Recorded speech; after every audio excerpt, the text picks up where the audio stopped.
This conference will now be recorded. Hi, this is Trent Welch with Welch Financial Planning. Third quarter 2019 economic update. I hope to take about 15 to 20 minutes of time to go through some economic level, but hit the points that you need to know, whether you just want some general knowledge or you want to impress your friends at the cocktail party. With that, the format is the same as it has been in the past. We are working off the JP Morgan Guide to the Market information quarter to quarter, and we can relate changes over time. So starting with corporate profits on this, back around for the last quarter, back up to 37, almost $38 per share on that. Not at the all-time high that we saw 6 months ago, but still climbing to the positive. And you do see the forecast moving forward, positive situation. So in general, corporations feel like they're doing pretty well, and we're in a good spot. Just a couple, the lowest point in history, or I should say recent history, was 2009. It was a quarter loss of 9 cents. Moving up to the upper right hand of this, kind of an interesting graph comparing the upward revisions to downward revisions. And this is when corporations give warning as to what their earnings are going to look like. We have seen, kind of during a big run up, 15, 16, 17, revising their estimates of earnings higher. And then that reversed in 2018. We know that to be true in 2018. And then turning around really in 19, and now they're kind of throwing out a little bit more positive revision. The lower right-hand corner, this one's interesting to me. I do feel like profit margins are a little bit high, and how sustainable that is moving forward. But we did see early part of 1918, the corporate margins continuing to grow at a really nice pace. A little bit of a dip there for 2018, but the note that really this pop here is largely due to the reduced tax burden on corporate. That would lead to higher margins, and then the offset is somewhat a little bit higher. At this point, people are back to getting raises and that sort of thing. So labor costs are setting some of the reduced tax, or some of the reduced benefits of the tax break. We will wages again in just a minute. So from here, where is the earnings growth really? And in this chart, we're breaking it down on three different areas: margin, revenue, and share count. And really what the purpose of this, make a pretty big deal out of share count, and that means that they're buying back their stock. And so the corporation, when they do this, they're signaling feel that their stock is undervalued, so they're going to go out to the market and go ahead and buy it and put it into their treasury. And the only reason that you would do that, stock price will be higher in the future. Okay, so the point of the slide is that historically, reducing share equates for 0.3% of earnings growth, earnings per share growth. It has averaged between 2000 at 7.7%. The quarter that we just finished, earnings per share was reduced by margin. See the margins eroding a little bit. Revenue, so they sold more. Generally the S&P 500 0.5%, and then share count ends up being a bigger portion here due to the lower earnings per share. Quarter that we just finished, really the earnings per share, across history is actually a fairly minor piece here. 2015, 2008, and 2001, 2007 for that matter, where earnings growth for corporate America. So a little bit of, kind of back to what I think is a little bit more of the new normal, and we'll see that slides. So where are we expansion-wise?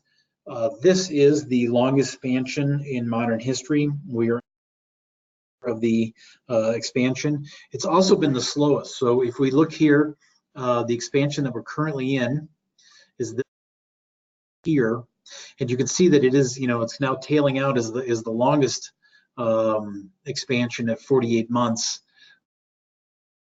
But I'm sorry, for 11 years. But compared to all the other expansions, it really has not had the growth that it has.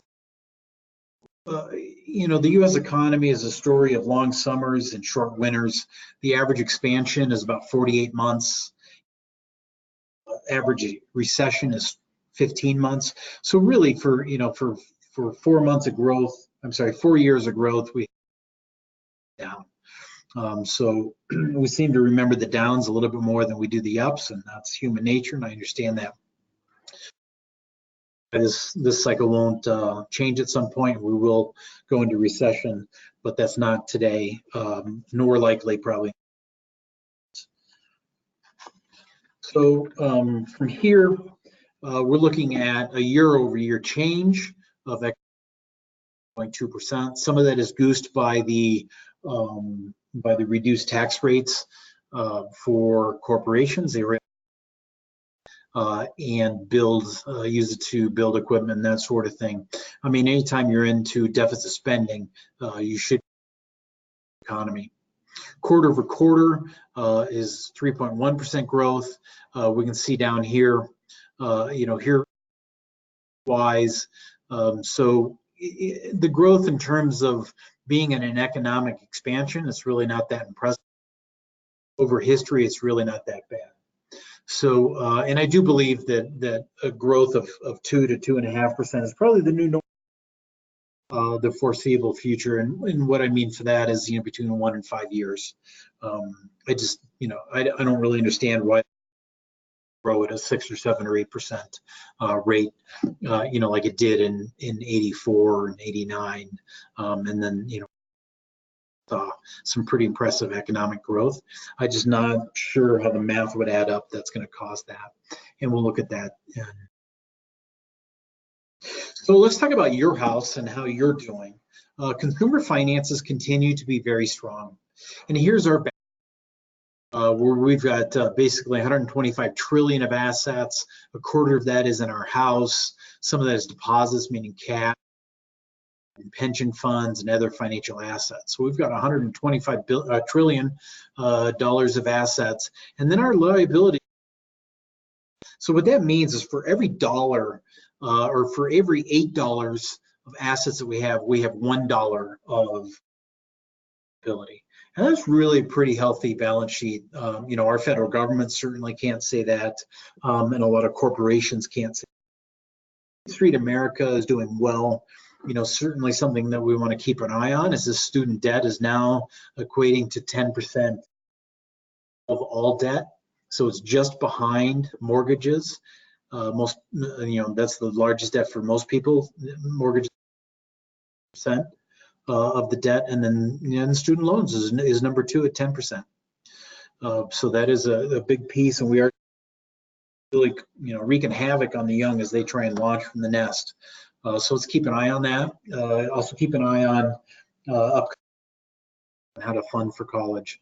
That's important for our, we'd love to see our elementary school parents in that, and mostly it's high school parents, where they're more than welcome.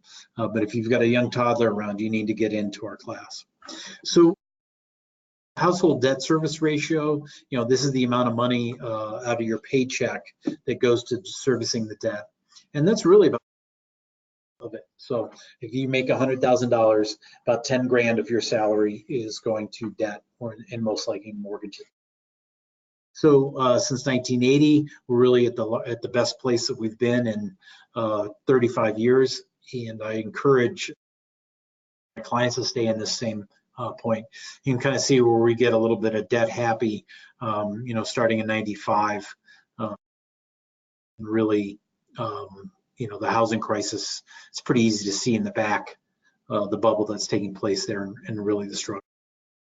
Net worth, we're back up to an all-time high, as you can see by this chart. And really, we're up, 50 the pre-recession high. So at that point, we had about 70 trillion, and now we're sitting at 110 2019.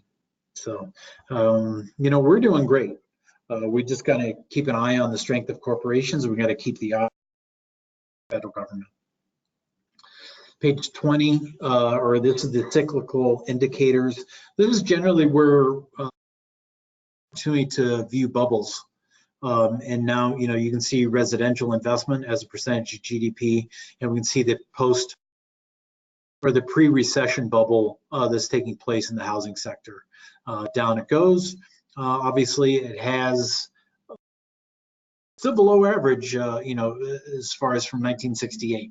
So to say that there's a housing bubble growing right now, housing's doing great. Business fixed income investment, we're seeing investment increasing finally, through much better on investing in their business, and we like to see that. That helps our productivity, which is really one for growing the economy. Motor vehicle is still at basically at 2008 levels. Not growing, is moving across flat, and that's kind of an interesting piece. Is that what is causing that? Cars the way that they used to. Ride-sharing services are certainly taking some of the market there. Maybe some public transportation. So sales is becoming a smaller part of our economy. I mean, literally, it's 2.3% of GDP. In '88, it was 4.5%. I mean, so cars, the impact of the motor vehicle is half of what it was in 1988. So we are seeing some change on how we spend on our cars. And then private inventories as a percent of GDP. That's basically how much people have in warehouse. And a lot of times prior to recessions, you do see inventories climb because they built it, getting it ready for, and nobody wants it. And so we are seeing that inventories are building a little bit, and we'll see if that our economy will continue to grow and we'll eat through that inventory, or are we on the cusp of some economic difficulties? This page is actually my favorite to sit and talk about when clients come in, or just general conversations how the economy is going to go. And this is the slide that I always mentally think about when they ask that. So really, one of the things that's happening is that the growth in working age population. Okay, who's out there that can go to work? So 16, I mean, in my house, when you turn 16, you go be a busboy in a restaurant or a hostess or job. So you've entered the workforce. And then, at 64, you're starting to exit the workforce. So this is really a graph of this of the people that are of age to work. And you can kind of see that, of the decades of 1979 to 88, a little over 1% growth, and then the next day to 1% growth, 1.3% growth. We need workers in order to grow our economy. We need people to build things, and we need people to consume. Then really here from 2009 to 2018, the growth in our work age population has been cut in half. So we have half than we have in prior decades. There's just not people out there to take the jobs. And now we look forward to, a consensus of the decade coming forward. We're seeing really, we're going to call it minimal growth in there. Some of that, the graph is broken. We've got native born, meaning, people that are born here. This graph will tell you right here that households are getting smaller. Okay? We're not seeing no 7 children households anymore. People are just having smaller families. And so we're seeing basically from having children. So we're basically saying for every person that's turning 16, there's 4, or I should say 65. So as one enters, one exits, and it's a flat situation.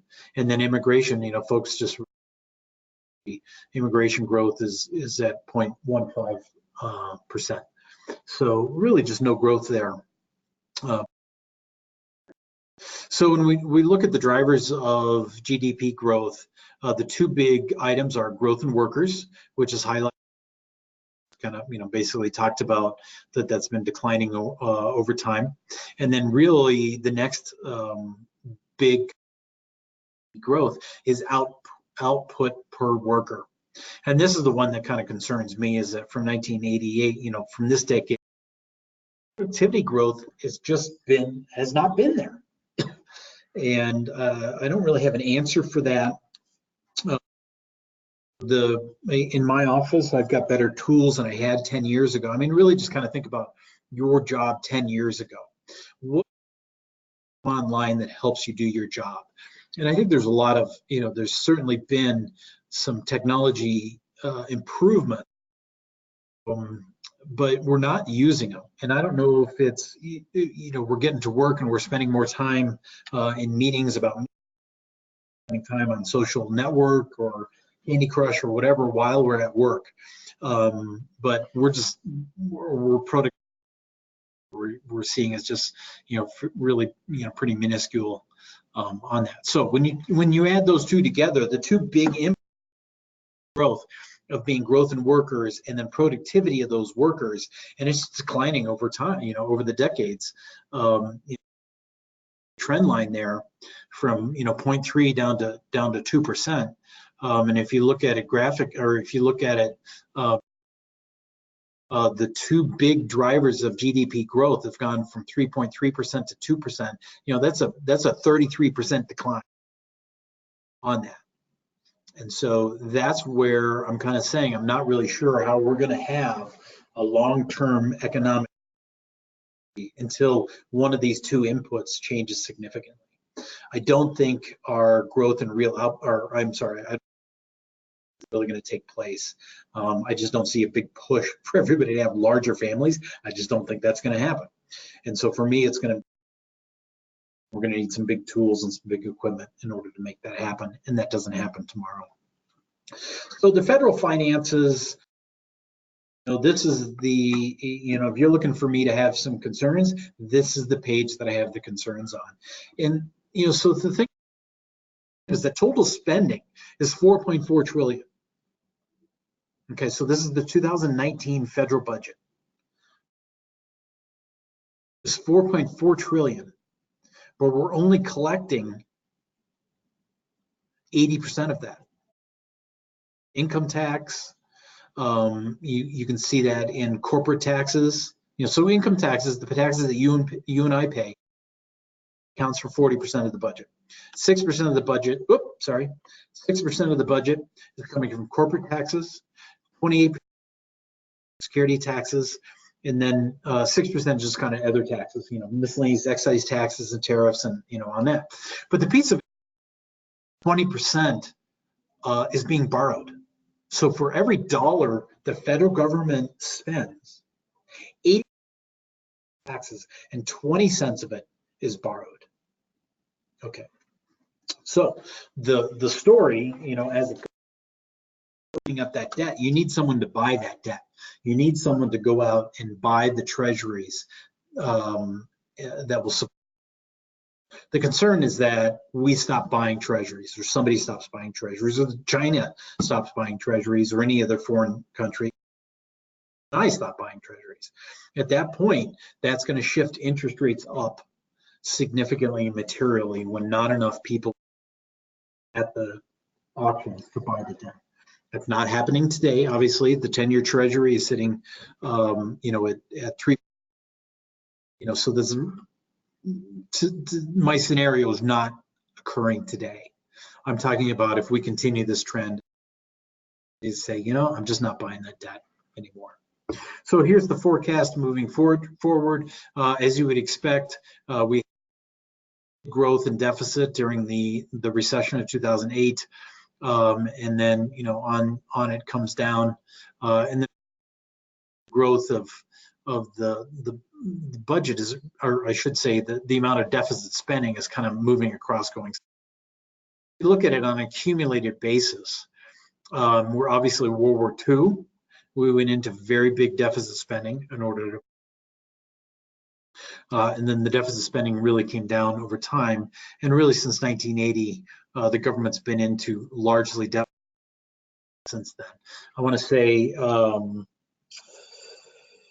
during the last time we had a positive, I think was a 1-year period, maybe 2-year period during the Clinton administration. So it's possible in my, pushing. Oh, I'm sorry, it's up on here. So you can see in the time period between 99 and 2001, the federal deficit, or I'm sorry, the federal budget was actually a surplus, meaning more money in taxes than we did in spending. Okay, so that would be a time period that we would like to repeat. That's not in the, let's continue the same budget spending as we have been, and then here's the accumulation of the debt. So we're getting pretty to levels, and certainly don't have a crisis of World War II that would justify that spending. So I think what we're doing and how we're going to spend money on the federal level. This is the chart that's really, this one is interesting. So the blue line here is wage growth, okay? And then the darker line here is unemployment. And no surprise here is that, as unemployment increases, wage growth would plummet, because people that will accept less money to take a job because there's fewer jobs out there. And we see a very, very strong correlation. As unemployment comes down, unemployment goes down, wage growth goes up. Unemployment goes down, wage growth goes up. Unemployment starting from 10% all the way down to 3.7. And look at wage growth. Really just kind of moving sideways for the most part. And this and why they were raising interest rates in a nutshell. They were raising interest rates because they were expecting wage growth to really pop up on corporate earnings, okay, and driving inflation. But the wage growth, taking place. It's largely moved sideways. So there's an article that was out on the web a couple days ago that Federal Chairman Powell basically said that unemployment and wages has decoupled. They don't really know why. One of the answers can be that just some people are, people are coming off the couch that have dropped out of the system and would have dropped rate or numbers. Because unemployment is a figure of people. Once you drop out of the system and just become couch bound, you're no longer included in unemployment. And so, maybe these, and now they're able to find jobs and taking jobs, and it's just not really allowing for wages. Inflation, I think I kind of already had, really kind of just talked about it. Inflation is really nowhere. 40-year line. 40-year average is at 4%. When we do our planning, we use 3%. Inflation rate is at 1.8, and you just kind of see it moving sideways here. A little bit of the blips that took place. This big drop in oil price that has taken place, and that's kind of climbing back up. So really, oil is having the largest impact. Sorry. Energy was really having the biggest impact on inflation. So, in April of 2009, 1.7 of that was due to energy. Energy prices came down a little bit in May. Inflation was at 1.8 and it disappeared and was in a deflation type environment there. So energy prices really kind of drive inflation that we're seeing. There, the dollar, this is something that we keep an eye on quite a bit. Our U.S. trade balance really hasn't moved. The amount that we export versus import is moving, really sideways since 2012. Just to the trade wars that we're really involved in here, it's really not moving. Nothing's happening. We're not exporting less, or I'm sorry, let me say that better. We're not really exporting more and importing less. Importing basically 2.5% of everything that we consume, we're importing more than we are exporting. Consumers of items than we are exporters. Developing market interest rates different that people point to when it comes to the dollar. You can see that our interest rates locally have increased world, and you can see that then that has strengthened the dollar. And there's a correlation between the higher interest rates that we have. Countries will come into the U.S. to capture some of that. So the dollar, really has been, I should say, since the history or of this chart of 1994. So that the dollar's moved. It's really kind of trading in a little bit narrower band here relative to this band here. If you look at between 2000 and really 2014, a lot of volatility and some pretty big spreads in there. It is trading in a much smaller window. Oil markets, we kind of talked about that and the impact on inflation. Active rigs are moving. So basically for every oil rig that is coming offline or running out of oil, for simplicity, only one rig place. And that's since 2017 is kind of moving sideways. The amount of barrels of oil that we're producing is moving a little bit, but basically going sideways on that. And then the price of oil, you can kind of see it's at a little bit, kind of relative, in these 5-year period from like this 5-year period. It's trading more towards it's a little bit below average, long-term average on that. So, if oil stabilizes, so will our inflation. Interest rates, obviously a big topic over the last couple of days. This chart, if we were to look at last quarter, the blue being the year-end estimates was arcing up like that. And now we're seeing that the Fed is saying that there's a chance that they'll be reducing rates moving forward. But interestingly, here's the market expectations. So this is these are the bank treasuries are sitting forecasting that Feds will actually reduce rates more than what they're signaling they think they will. Okay, so there is a difference between what the Fed's saying they're going to do and what people on the street think they're going to do.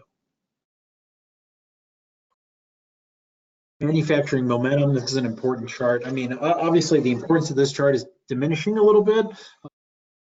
Fewer and fewer manufacturing goods. But this is called a heat chart. And you can kind of see in green is good, red is bad. So, 2017, we can see the economy doing really well, and manufacturing flying along, and then we can kind of see, some greening turning to yellow. So this is the one that we really want to look at is global, to a little bit of yellow. So it is no longer, really flying along as it did in the second half of 2017. A little bit lower point. Germany, we're seeing tipping over a little bit and going into the red. Manufacturing sector is slowing down a little bit. For perspective, here's 2018. It's basically red all the way along. Indonesia did less bad in 2008, and China did less, or I'm sorry, Mexico did less bad in 2008. So it's kind of an interesting thing to look at on a relative basis. Here's the U.S., settling in a little bit. So certainly not a lot of red, but it's starting to peak in a little bit. So that indicates there's a little, but it's certainly not getting deep red. Global trade, that's obviously a big issue out there right now. One of the things to kind of think about is here's the U.S., and this is exports as a I want to look at. So yeah, on an actual basis, we're one of the largest exporters of in the world in volume size. But if you really look at us on the percentage of our economy, we make goes overseas, as opposed to like Canada, 25% overseas gets exported somewhere. And so, one of the things to kind of think about is that when you look at, Mexico, Taiwan, the folks that are sitting in here, trade is a much bigger impact on their. And so, if you're looking for, people that are going to be committed into a war type situation, these are the groups that have more to lose by diminishing trade than any that world trade volume declining down to where it's kind of a net growth situation.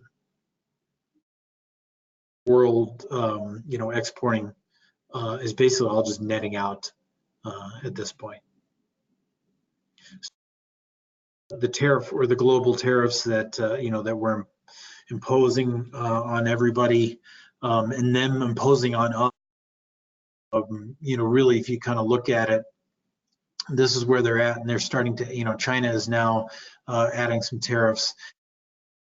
Our historically tariff rate has been pretty low, and then we've been adding tariffs pretty significantly, trying to change the trade balance, which we talked about a little bit ago. Here's our trade balance.